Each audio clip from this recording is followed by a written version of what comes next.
नमस्कार दोस्तों, स्वागत है आपका जीके लाइव पाठशाला में।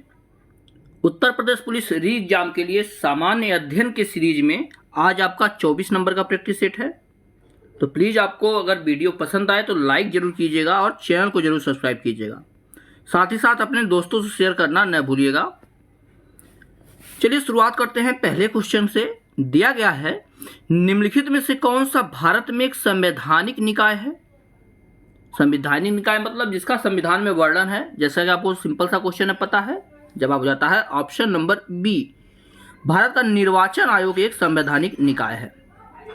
ऑप्शन नंबर यहाँ से बी सही होगा। जैसा कि जानकारी के लिए आपको बता दें कि निर्वाचन आयोग जो है 3 सदस्यीय जो है समिति होती है, जिसमें एक मुख्य निर्वाचन आयोग और जो है अन्य निर्वाचन आयुक्त होते हैं। अगला प्रश्न दिया गया है, आजादी के बाद भारत में कितनी बार आपातकाल स्थिति घोषित की गई है। जवाब हो जाता है ऑप्शन ए, आजादी के बाद से अब तक 3 बार जो है आपातकाल घोषित किया जा चुका है। और वित्तीय आपात की अगर बात करते हैं तो भारत में एक बार भी अभी तक वित्तीय आपात नहीं लगा है। 352, 354 और जो है 356, 360 तीनों जो है अनुच्छेद आप लोग याद रखिएगा। अगला प्रश्न है, भारत सरकार के द्वितीय प्रशासनिक सुधार आयोग का नेतृत्व किसने किया था। जवाब है ऑप्शन बी, ये थे आपके वीरप्पन मोइली। यहां से आपका ऑप्शन बी सही हो जाएगा। नेक्स्ट क्वेश्चन जो है आपके सामान्य विज्ञान से दिया गया है। क्वेश्चन है, फोकस दूरी की एसआई इकाई क्या है। जवाब है ऑप्शन ए, मीटर होती है फोकस दूरी की एसआई मात्रक। बढ़ेंगे अगले प्रश्न की तरफ। 5 नंबर का क्वेश्चन दिया गया है, गति के 3 नियम इनमें से किसके द्वारा प्रतिपादित किए गए थे। ये भी सिंपल सा क्वेश्चन है, सबको इस बारे में जानकारी है कि गति के तीनों नियम जो है आपके न्यूटन ने दिया था। किसने दिया था? न्यूटन ने दिया था। अगला प्रश्न दिया गया है, ध्यान से देखिएगा, क्वेश्चन थोड़ा समझने वाला है। दिया गया है, चींटी के काटने से शरीर में प्रवेश करने वाले फार्मिक एसिड के प्रभाव को बेअसर करने के लिए निम्नलिखित में से किसका उपयोग किया जा सकता है। यानी जब चींटी काट देती है तो उसमें शरीर में कौन सा अम्ल छोड़ती है? फार्मिक एसिड छोड़ती है। ये भी क्वेश्चन इंपॉर्टेंट है, कई बार पूछा गया है। और इसके असर को कम करने के लिए क्या दिया जाता है? जवाब हो जाता है आपका ऑप्शन डी, इसके लिए जो है आपको सोडियम बाइकार्बोनेट दिया जाता है। ऑप्शन यहां से आपका डी सही हो जाएगा। नेक्स्ट क्वेश्चन दिया गया है, सबसे बड़ा स्तनपायी यानी मैमल कौन सा है। जवाब हो जाता है आपका option number C, blue whale है। यह एक जो है मैमल है, ना कि जो है मछली है। ध्यान रखिएगा, यह क्या है? मैमल है यानी स्तनधारी है। ऑप्शन यहां से सी सही हो जाएगा। अगला प्रश्न दिया गया है, निम्नलिखित में से किस रक्त समूह को सर्वदाता कहा जाता है। जवाब हो जाता है आपका ऑप्शन नंबर यहां से सी सही हो जाएगा। जो है रक्त समूह जो है ओ जो होता है सर्वदाता है। और रक्त समूह की खोज जो है कार्ल लैंड स्टीनर ने की थी, इस बात को भी ध्यान में रखिएगा। और यहीं जो है सर्वग्राही रक्त की बात करते हैं तो ए बी जो है सर्वग्राही है और ओ आपका सर्वदाता हो जाता है। रक्त समूह को जो है 4 वर्गों में बांटा गया है, इस बात को भी ध्यान रखिएगा। पहला ए, फिर बी, फिर ए बी, फिर ओ। नेक्स्ट क्वेश्चन देखते हैं, 9 नंबर का दिया गया है, उत्तरी अमेरिका के निम्नलिखित देशों में से कौन से देश में वन भूमि का क्षेत्रफल उसके कुल भूमि के प्रतिशत के रूप में उत्तरी अमेरिका क्षेत्र में सबसे अधिक है। क्वेश्चन को ध्यान से समझिएगा। ऑप्शन यहां देखते हैं, नेक्स्ट पेज पर दिया गया है, क्यूबा है, कनाडा है, हैती है या जमैका है। जवाब बनता है आपका ऑप्शन बी, यह जो है आपका कनाडा है। ऑप्शन यहां से बी आपका सही हो जाएगा। अगले प्रश्न को देखेंगे, यहां पर दिया गया है, गच्छा नामक संगठन निम्नलिखित में से किस धर्म से संबंधित है। गच्छा है, ध्यान रखिएगा। जवाब बनता है आपका ऑप्शन बी, यह जो है जैन धर्म से संबंधित है। ऑप्शन यहां से बी सही हो जाएगा। नेक्स्ट क्वेश्चन है, 1815 में भारत के प्रथम महासर्वेक्षक के रूप में किसे नियुक्त किया गया था? जवाब बनता है ऑप्शन नंबर डी, यह थे आपके कॉलिन मैकेंजी। ठीक है ना, कॉलिन मैकेंजी को नियुक्त किया गया था। किसके लिए? प्रथम महासर्वेक्षक के रूप में नियुक्त किया गया था। इन्हें जो है कॉल मैकेंजी भी कहा जाता है, कभी कभी ऑप्शन में कॉल मैकेंजी भी आ जाएगा। नेक्स्ट क्वेश्चन, राष्ट्रगीत के रचनाकार कौन है? बहुत ही सिंपल सा क्वेश्चन है। ये है आपके बंकिम चंद्र चटर्जी। इन्होंने जो है राष्ट्रगीत की रचना की है। अगला प्रश्न है, प्रतिवर्ष तानसेन समारोह कहाँ आयोजित किया जाता है? आप लोग जो है इस बात से जो है एकदम निश्चिंत रहिए कि तानसेन समारोह जो है आपके यहाँ तानसेन पुरस्कार भी मध्य प्रदेश सरकार के द्वारा दिया जाता है। तो ऑप्शन में भी सभी जो है जिले मध्य प्रदेश के ही दिए गए हैं। जवाब बनता है ऑप्शन सी, यह जो है ग्वालियर में मनाया जाता है तानसेन समारोह। नेक्स्ट क्वेश्चन की तरफ बढ़ेंगे।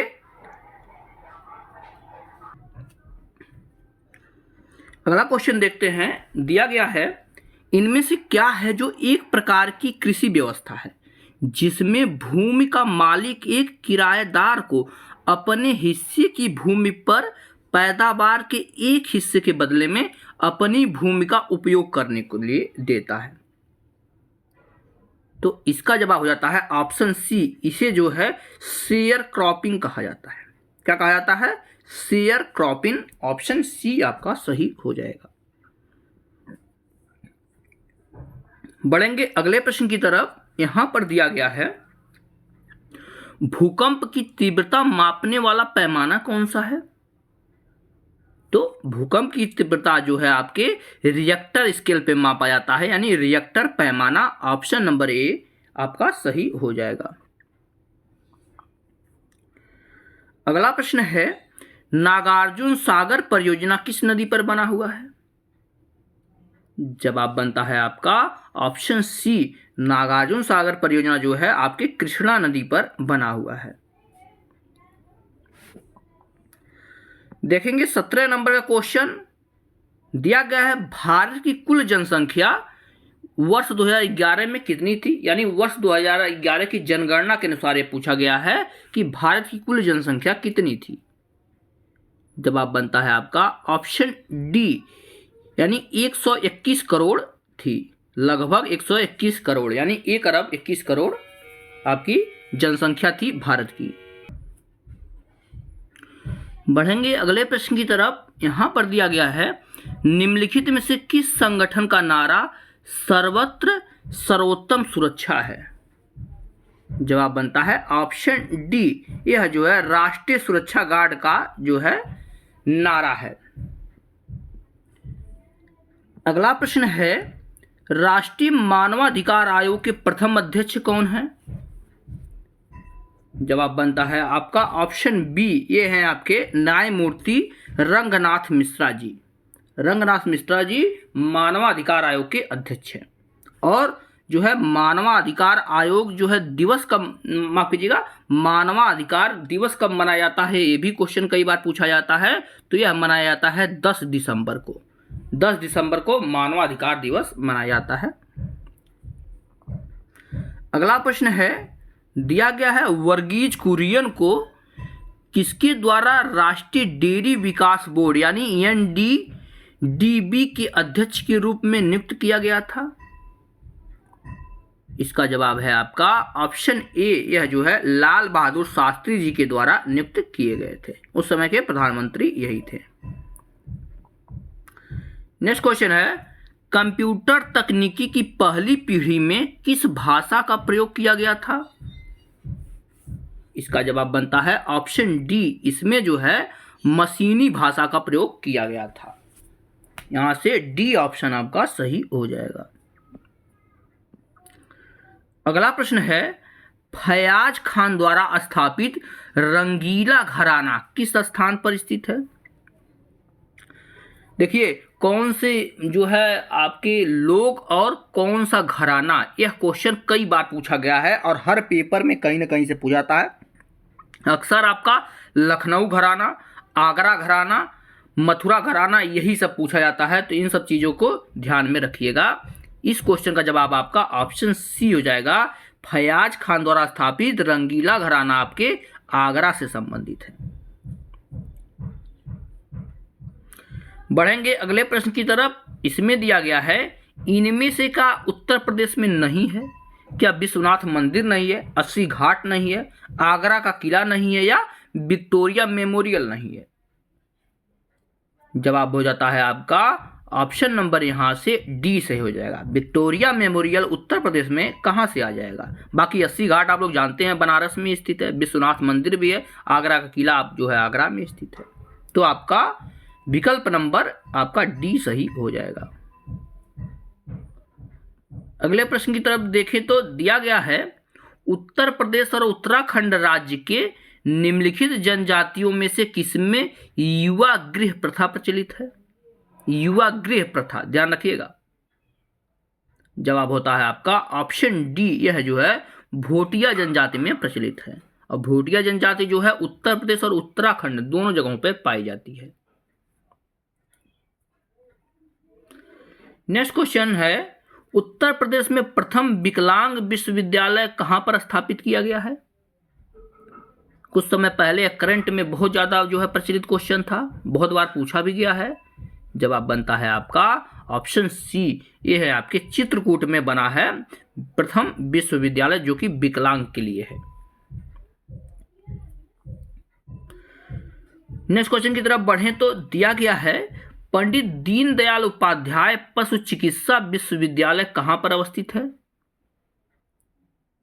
क्या यह फैजाबाद में है, मथुरा में है, बरेली में या झांसी में है? जवाब बनता है आपका ऑप्शन बी, यह है आपके मथुरा में स्थित है पंडित दीनदयाल उपाध्याय पशु चिकित्सा विश्वविद्यालय। नेक्स्ट क्वेश्चन है उत्तर प्रदेश पुलिस के चिन्ह में कौन से जानवर का चित्र है? जवाब होता है आपका ऑप्शन ए, इसमें जो है मछली का चित्र दिया गया है।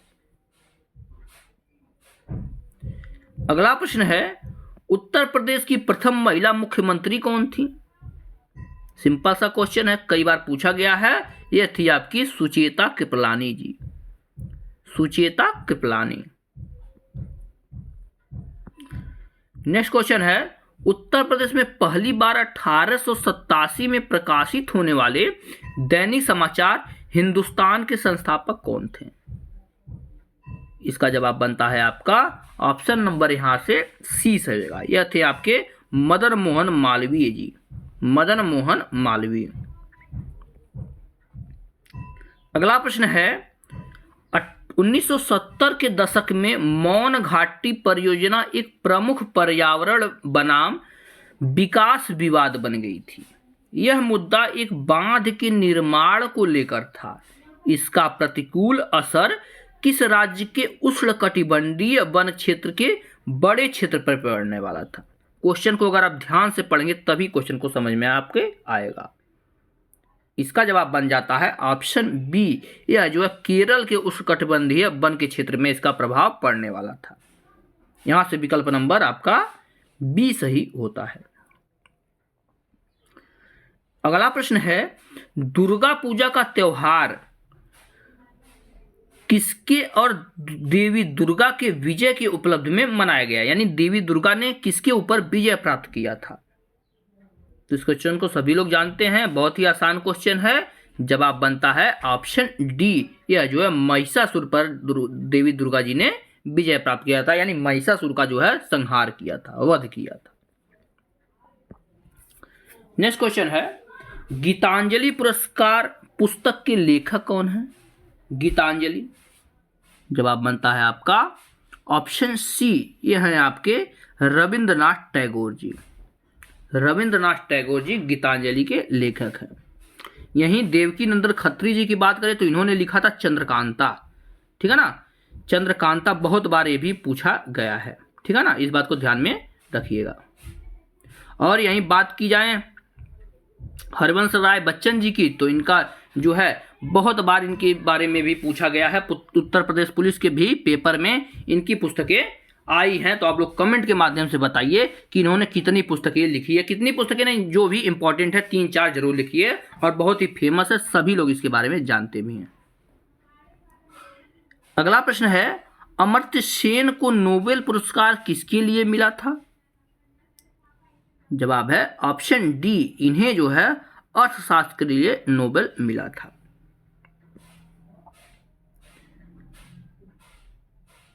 नेक्स्ट क्वेश्चन की तरफ अगर देखें तो पूछा गया है, जवाहरलाल नेहरू पुरस्कार किस लिए दिया जाता है?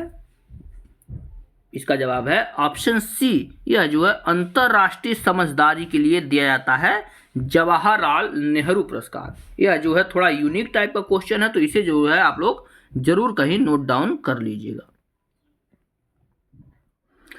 नेक्स्ट क्वेश्चन दिया गया है, कौन से शहर इलेक्ट्रॉनिक सिटी के नाम से जाना जाता है? इसका जवाब बनता है आपका ऑप्शन बी, बेंगलुरु को जो है इलेक्ट्रॉनिक सिटी कहा जाता है। नेक्स्ट क्वेश्चन, हाल ही में भारत सम्मान से किसे नवाजा गया है? भारत सम्मान, इसका जवाब है ऑप्शन ए, इसरो को जो है भारत सम्मान से नवाजा गया है।